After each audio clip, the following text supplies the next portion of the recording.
children. Good morning. On the last video, in the last video actually I told you, I started with the noun, under grammar section. We are still continuing that section, noun. And on the last turn I told you that there are two kinds of nouns are there. They were countable nouns and uncountable nouns. And I also told you that countable nouns can be quantified by a number, like a boy, one list, or one dress, or a roach, a lump, a skin. And then I talked about uncountable nouns. In that section, we have been told that we cannot quantify them by a number. We have to quantify them with amount. By an amount we can quantify them otherwise. So countable, uncountable. And at the same time I also told you that in countable nouns you can use many, and in uncountable nouns you are going to use much.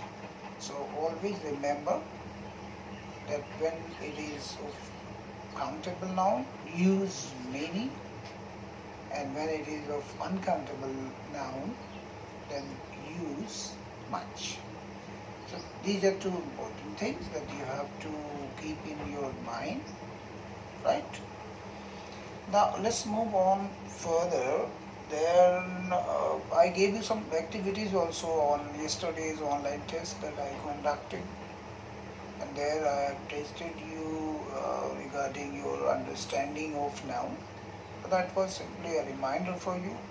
Now let's move towards a different, the same topic but towards a different note. That is collective nouns actually I wanted to discuss. So a collective noun, it's a noun that denotes a collection of persons. By nature collective, that there means that we are going to have some sort of collection. So maybe collection of person, things, they may be regarded as a unit, or better you can understand this with the example like majority. So what do we understand by the term majority? That means a group, a collection of persons. Likewise we have staff. When we say staff, teaching staff. So what do we have there? We have a collection of teachers, and when they unite, they become staff. Likewise we have family. In your family you have your parents, your siblings. So in short, that becomes a family, that becomes a collective group of something, or we treat them as a unit. So when we're treating something with as a unit, there we obviously find collective nouns.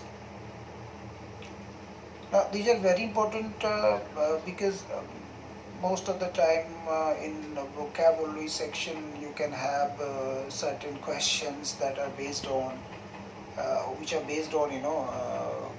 collective nouns. That is why I have chosen this topic for you, in order to give you certain activities so that you can learn them by heart. If I remind you, if I tell you, if I ask,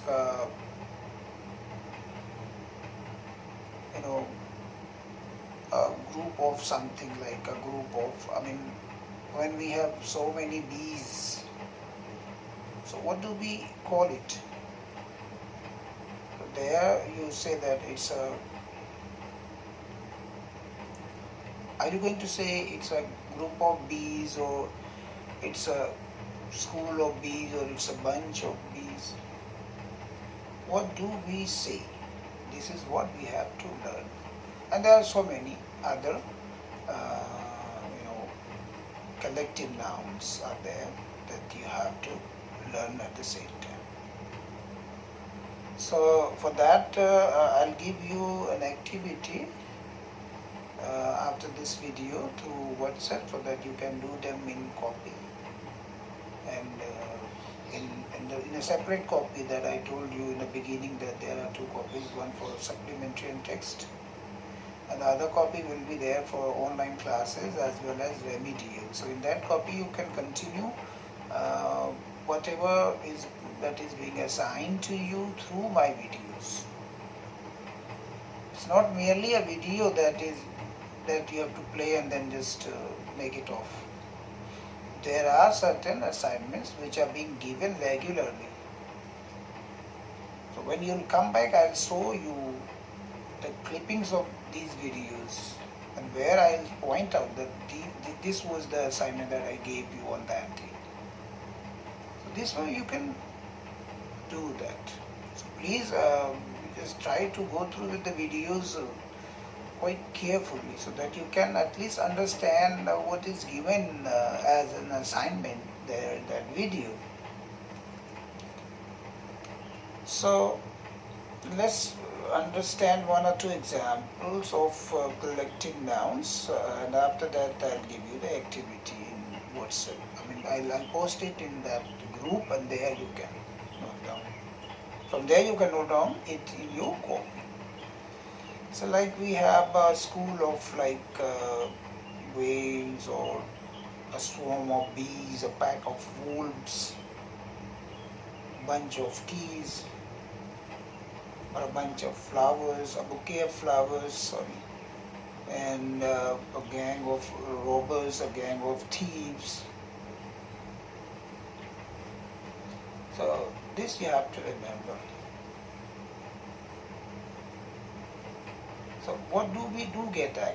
What actually are we getting there? That we are trying to understand a collection of persons.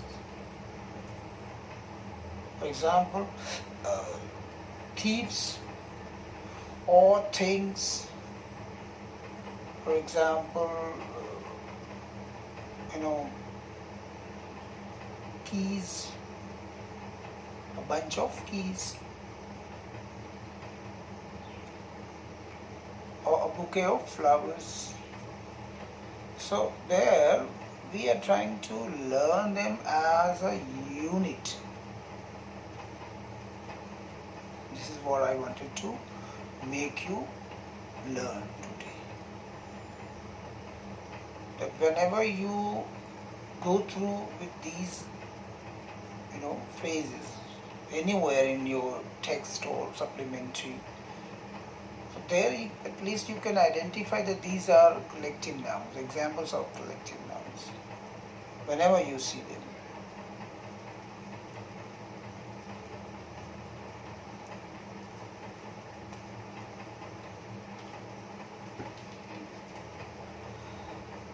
Complete the phrase with the nouns given in the box. So this is another activity that I will be giving you.